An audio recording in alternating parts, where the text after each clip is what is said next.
3 दिन 3 तिथियां 3 बार 3 नक्षत्र 3 घड़ी 3 पल, जिसमें बाबा शूल भी धारण करते हैं। और शूल अकेले धारण नहीं करते महाराज, जो धतूरा होता है ना, दर्शन करें धतूरे के, कांटे कांटे सा होता है धतूरा, तो वो धतूरे के साथ में बाबा शूल धारण करते हैं, बेलपत्री के शूल को। ये बहुत बहुत आनंदमय कथा है महाराज जी, जिसके जीवन में हमेशा कांटे ही मिले हैं।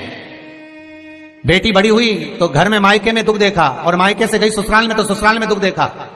ससुराल में भी दुख देखने के बाद में भी पति को बहुत कुछ काम खुलवाया, बहुत धंधे खुलवाए, नौकरी लगवाई, पर वो पति बार बार छोड़कर आ गया, बार बार तकलीफ भोग रहा है, बार बार कष्ट भोग रहा है। फिर थोड़े दिन काम करता है, थोड़े दिन छूट जाता है, फिर व्यापार में बढ़ता है, फिर छूट जाता है, फिर कोई दुकान खुलवाई, थोड़े दिन अच्छी चली, फिर वापस वहीं घर पर आकर बैठ गया। अर्थात उसके जीवन में वो शूलता चल रही है।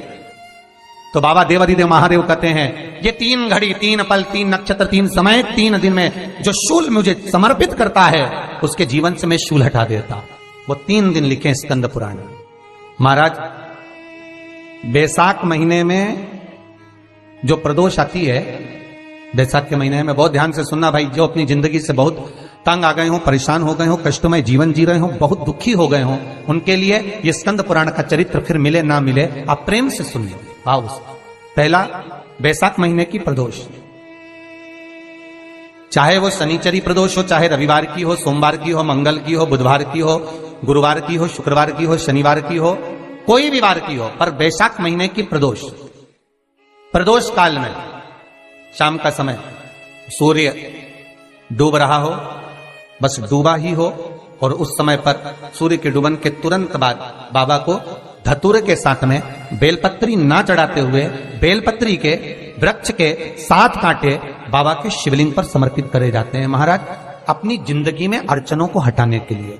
फिर आप जिस व्यापार में उतरे, जिस व्यवसाय में उतरे, जिस नौकरी में उतरे, आप दिल से करें, आपको तरक्की मिलेगी। आप हार नहीं सकते, नीचे नहीं आ सकते, उन्नति पर ही चढ़ेंगे। एक वैशाख मास की प्रदोष। दूसरा, शिवरात्रि के दिन मध्याह्न का समय महाराज, जो बड़ी शिवरात्रि होती है माघ की, बड़ी शिवरात्रि के अंतर्गत मध्याह्न का समय, दोपहर के ठीक 12 बजे, चाहे फिर वो कोई भी दिन हो महाराज, शिवरात्रि जिस दिन पड़ रही हो, उस दिन भी धतूरे के साथ बाबा को 7 कांटे बेलपत्री के वृक्ष के समर्पित होते हैं महाराज।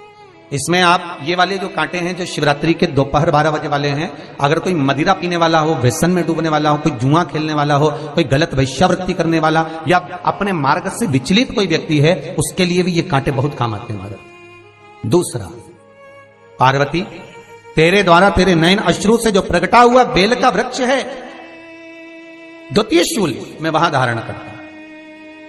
तृतीय शूल, तीसरा शूल जो वर्णन करा गया महाराज, भगवान श्रावण के महीने में जो भी दूसरा सोमवार पड़े, जो भी पड़े, श्रावण के महीने का जो दूसरा सोमवार होता है, उस दूसरे सोमवार में रात्रि के समय पर, अर्थात शास्त्र अब घड़ी और पल का स्मरण करेंगे तो रात्रि के बजेंगे 10 से 12 बजे महाराज, 10 से 12 के बीच में धतूरे के साथ बाबा को शूल समर्पित होता है महाराज। ये भी हमारी बाधाओं को, हमारी तकलीफों को, व्यापार व्यवसाय के लिए, नौकरी सर्विस के लिए, बहुत सारे एग्जाम में आप बैठ लिए, गवर्नमेंट एग्जाम के लिए बैठ लिए, नहीं हो रहा, ये 3 बार मेरे शंकर को बेलपत्री के वृक्ष के शूल समर्पित होते हैं, उसका आनंद पाना और उससे अपने को सुख प्राप्त करना। कि बाबा भोलेनाथ जी के नयन अश्रु से जो प्रकट हुआ वो रुद्राक्ष का पौधा है, माता पार्वती के नयन अश्रु से जो प्रकट हुआ वो बेलपत्री का पौधा है, और उमा और महेश, जिस महेश के वंशज है महेश्वरी, जिनकी 12 खाम प्रगटी है भगवान महेश के द्वारा, वो महेश और उमा और महेश का जो चरित्र है कि उमा और महेश का जब प्रागट्य हुआ, उमा और महेश जब दोनों आनंद में विभोर होकर जब चलते हैं, और दोनों के बैठने से तप मुद्रा से जो पौधा उत्पन्न होता है वो शमी का पौधा है, शमी का पौधा। तो एक बात ध्यान रखिए, शिव जी के द्वारा जो निर्मित हुआ उसमें कोई शूल नहीं है, उसमें कोई कांटे नहीं है। पार्वती के द्वारा जो निर्मित हुआ बेलपत्री का पौधा, उसमें कांटे हैं, और पार्वती के मिलन से भी जो उत्पन्न हुआ है शंकर के साथ में, उसमें भी कांटे हैं, शमी के पौधे में भी कांटे हैं, शमी के वृक्ष में भी कांटे हैं। तो पार्वती जी स्कंद पुराण में एक प्रश्न कर रही हैं भोलेनाथ जी से कि प्रभु मुझे ये बताओ कि आपके द्वारा जो निर्मित हुआ उसमें शूलता नहीं है, पर मेरे द्वारा जो निर्मित हुआ उसमें शूल क्यों आया है, उसमें कांटा क्यों आया है? थोड़ा सा माताओं, मेरी जीजियों, आपको थोड़ा बुरा तो लगेगा इस प्रसंग को सुनकर, पर लग जाए, पर आज कथा निकली है तो सुन लो है? कि शिवजी जिस रुद्राक्ष को उत्पन्न कर रहे हैं उसमें शूलता नहीं है, पर पार्वती जी जो संग में मिली हैं उसमें भी शूलता है, और पार्वती के द्वारा जो प्रकट हुआ बेलपत्र उसमें भी शूलता है। तो भगवान महादेव बोलते हैं, पार्वती मैं तुझे कुछ कहूं और कहने पर तुझे तेरे हृदय में कोई बात चुभे, शूल लगे तो मुझे ठीक नहीं लगेगा। नहीं नहीं नहीं, आप कहिए प्रभु, मैं सुनने के लिए तैयार हूं, आप तो बोलो कि कारण क्या है। भगवान कहते हैं, पार्वती बस अंतर इतना है, नारी का जो स्वभाव होता है, स्त्री का जो स्वभाव होता है, उसके हृदय में छोटी छोटी बात के शूल बहुत होते हैं। जेठानी ने यह कह दिया, देवरानी ने यह कह दिया, तुम्हारी मम्मी ये बोल दी, तुम्हारे पापा ने यह कह दिया, तुम्हारी बहनों ने यह कह दिया, तुम्हारे भाई ने यह कह दिया, तुम्हारे रिश्तेदार ने यह बोल दिया। ये नारी के भीतर ये शूलता रहती है। तो पार्वती जी बोली कि जितना तप आपने करा उतना तप मैंने करा, और जितनी साधना आपने करी उतनी साधना मैंने करी, और जितना आराधना दिल से आपने करी उतनी आराधना दिल से मैंने करी, फिर इसमें शूलता कहां से आ गई? भगवान शिव बोले, बस पार्वती बात इतनी सी है कि जब मैं आराधना करने बैठता हूं तो मेरी दृष्टि में सम्मुख में कुछ नहीं होता। जब मैं आराधना करने बैठता हूं तो मेरी दृष्टि में मेरे सम्मुख में कुछ नहीं होता कि कौन ने क्या करा है, कौन ने क्या बोला है, कौन क्या कर रहा है, उससे मुझे मतलब नहीं होता, उससे मुझे कोई मतलब नहीं।